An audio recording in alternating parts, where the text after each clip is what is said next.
ব্যাংকে জমা টাকার উপর আবগারি শুল্কের স্তর ও হারে পরিবর্তন আসছে। এতে ব্যাংকে টাকা রাখার খরচ বাড়বে।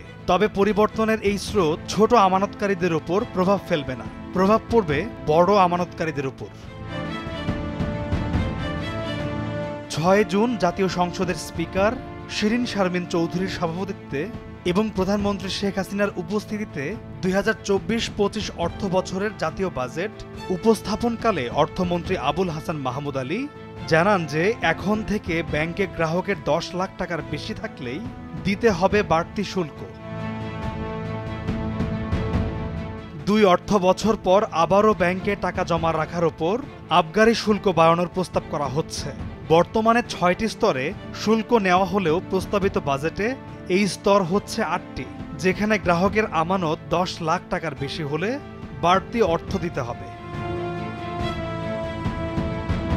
গত ২০২০-২১ অর্থ বছরে ব্যাংকে থাকা টাকার ওপর আবগারি শুল্কের পরিমাণ বাড়ানো হয়েছিল। কোনো ব্যাংক হিসেবে আমানতের পরিমাণ বছরে ১ লাখ টাকার বেশি হলেই আবগারি শুল্ক দিতে হয়।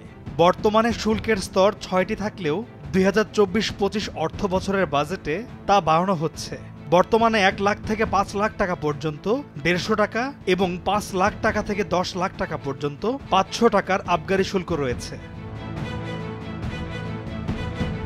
চলতি নিয়মে ১ লাখ পর্যন্ত ব্যাংক হিসেবের স্থিতিতে কোনো আবগারি শুল্ক দিতে হয় না। আবার ১ লাখ থেকে ৫ লাখ টাকা পর্যন্ত ১৫০ টাকা এবং ৫ লাখ থেকে ১০ লাখ টাকা পর্যন্ত ৫০০ টাকা আবগারি শুল্ক দিতে হয়। এই দুটি স্তরে কোনো পরিবর্তন আসছে না। প্রস্তাবিত ২০২৪-২৫ অর্থ বছরের বাজেটে ১০ লাখ থেকে ১ কোটি টাকা পর্যন্ত আবগারি শুল্কের যে স্তরটি রয়েছে সেটি ভেঙে ২টি স্তর করা হচ্ছে। এক্ষেত্রে ১০ লাখ টাকা থেকে ৫০ লাখ টাকা পর্যন্ত গচ্ছিত টাকায় আগের মতোই ৩,০০০ টাকা আবগারি শুল্ক থাকবে, আর ৫০ লাখ টাকা থেকে ১ কোটি টাকা পর্যন্ত ৩,০০০ টাকার পরিবর্তে ৫,০০০ টাকার শুল্ক বসবে। আর ১ কোটি টাকা থেকে ৫ কোটি টাকা পর্যন্ত বিদ্যমান স্তরটিও ভেঙে দেওয়া হচ্ছে।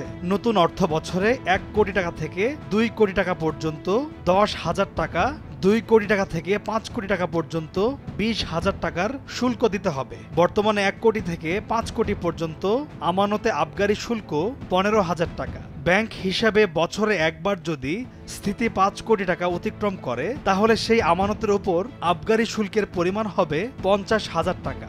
বর্তমানে এই স্তরে ৪০,০০০ টাকা দিতে হয়। সাধারণত জানুয়ারি থেকে ডিসেম্বর মাসের মধ্যে কোনো ব্যাংক হিসাবে আমানতের পরিমাণ একবার ১ লাখ টাকা বা তার উপরের স্তরগুলোর সীমা স্পর্শ করলেই নির্দিষ্ট হারে আবগারি শুল্ক দিতে হয়। একাধিকবার স্পর্শ করলেও একবারই আবগারি শুল্ক কাটা হয় ওই গ্রাহকের হিসাব থেকে।